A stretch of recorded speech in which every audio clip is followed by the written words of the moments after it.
yeZimbabwe munyika yedu yeZimbabwe makutopisa after mukadzi uyu agadzira video rake mastreets esocial media ende vanhu vabva vabuda nemutauro wakasiyana siyana pamusoro pevidhio iroro. Ndichikutambirai zvekare pano pahadzira re263 pano pandokuzivisai manews updates ezvinhu zviri kuitika munyika yedu yeZimbabwe.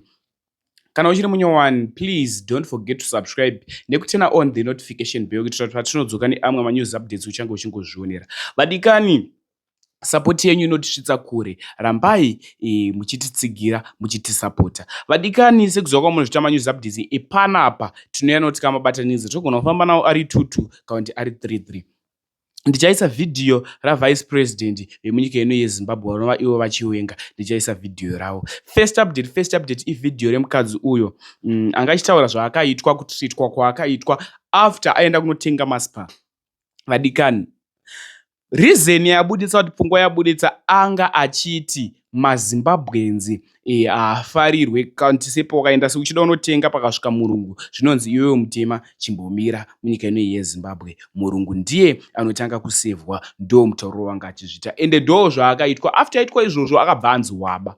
Lati muone video, wapedza kuona video tazvaurofika mucomment section. Wakambozviitwa here kwenyuwo? Wakambozviitwa here ende wakazviitirwa kupi ende muri kuonera mavideos aya muri kupi? Dakusiye mchiona video, wapedza kuona video remukadzi uyo tazvaurofika mucomment section. Ini sahatirari ndi pakutsvaga zviri kuitika munyika yedu yeZimbabwe nguva nenguva zvine proof zvisina nhema mukati kana zvisina maside effect mukati. Ndatione this video. Nasi experience racism paspa yepa Greenwood.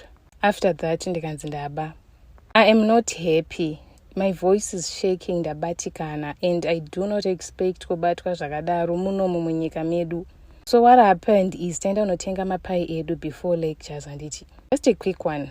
So taapa till zvikanzi endai pa munobhadhara pakanzi kiosk apo kana musina zvinhu zvakawanda. So vanhu vanga vasina zvinhu zvakawanda vatenda pa kiosk. So yatenede kubhadhara nditi vatatomupa $20 that lady yanga aripo. Bva pasvika mumwe murungu akutosevhwa iye atotenga fodya dii akusevhwa iye. Pandatoseka nefriend yangu kuti boy here tikati agaitsane nazvo takanonoka kuchikoro.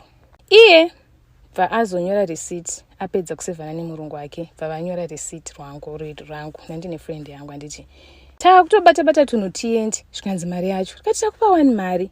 I'd given her the $20 before atanga kusevhana nevarungu. Hanzi amunondipa mari, you want to steal, hey what. Ndakupa mari sei? Ndakupa mari. And now ndakumuudza kuti iwe takunyararira uchisevha murungu. Tikati let's just let it go. Handiti takanonoka. Now you are telling me kuti ndayozoba zvinhu $6. Kanzi I have to go and check my cameras. I explained to her takanonoka toenda kuchikoro lecture atanga. Pauchaenda unocheka macameras uchidi you're going to take time. Isusu toda kumhanya.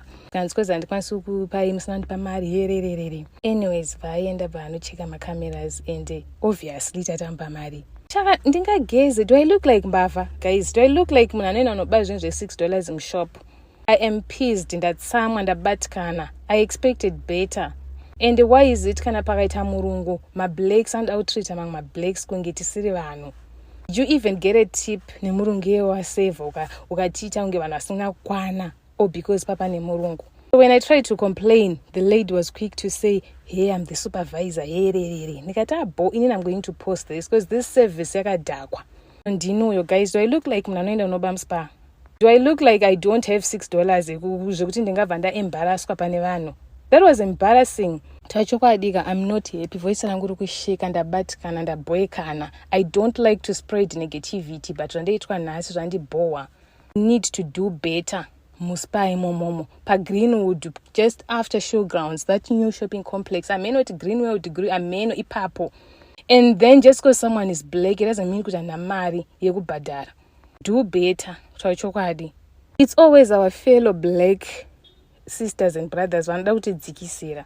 I was just supposed to go there and get my pie and go to school. No drama, no nothing. But now I have to do a video pa TikTok. Ndichitaura mabatiro andaitwa rafu.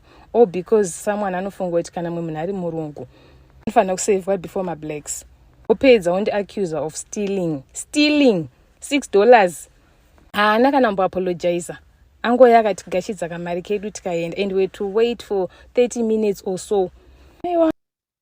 Next update ividhio ravice president Chiwenga apo pawabuda mastreets esocial media vachitaura ivo kuti muZimbabwe hamuna munhu anofanira kutreatwa senhapwa. nekuti hanzi nyika inoyi pane vakawanda vakatoifira nyika inoyi, vakafa vakawandisa stereki. Saka hakuna munhu anofanira kutrita vamwe vanhu senhapwa. Munhu wese anofanira kurarama good life, kurarama good life, better life. Ndo mutauro wavanga vachiita paspeech yavo. Da kusiye mchiona speech, mapedza kuona speech mutauro zvamunofunga mucomment section. Ini sahatirare ndiri pakusvitsa zvinhu zvechokwadi. Ndatione this video. Injustices faced by the Zimbabwean populace. Above all, it was the only option available to the Zimbabwe people after all other peaceful methods had been rebuffed by the settler colonialists.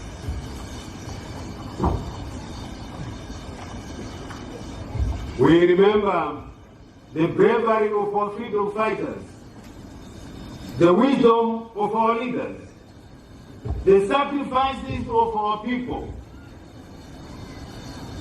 We must continue to honor their memory by working towards a brighter future for all Zimbabweans. The difference within a number of countries is that in Zimbabwe, everybody fought. We had vanamai vachibika sadza, vana chibwiro vachitapura chikafu kunobva kumabhesi kumakomrades, vana mujibwa vachinotsvaga kuti vachinotarisa varungu vari kuuya nekupi. So we all fought for the liberation of this country. And that must be engraved ingrained in our memories and minds.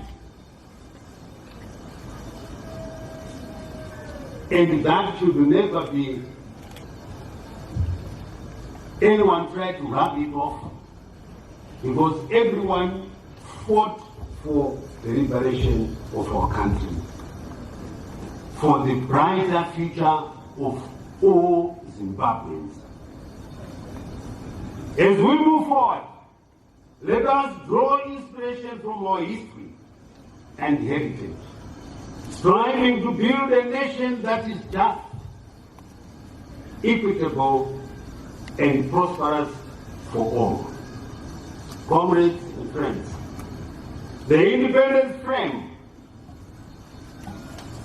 we lead today represents the spirit and undying hope which guides our struggle for freedom. It symbolizes the resilience and determination of the Zimbabwean people, including their resolve to win and defend their sovereignty by all means necessary. As we celebrate 45 years of independence, we acknowledge our progress as a people and challenges that remain. It embodies the promise that despite the challenges we face, our commitment to uphold the ideals of our liberation will never waver. The independence flag too represents the spirit of unity, hope, and determination that has fueled our journey as a nation.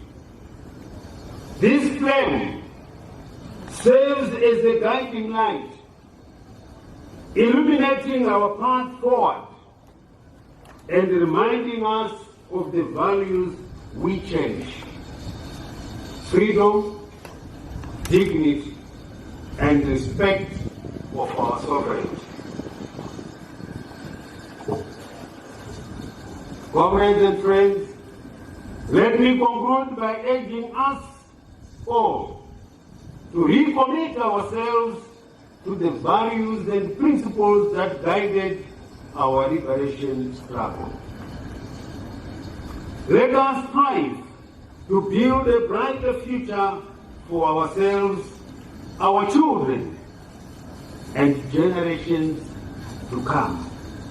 We are not ourselves seated here, Alpha and Omega, with generations to come. These are the ones which we must protect jealously. May the independence flame burn brighter in our hearts and throughout our great nation. Together, let us honor our past, celebrate our present, and forge a future filled with promise and prosperity. May God bless Zimbabwe. I thank you, Tatenda Sero.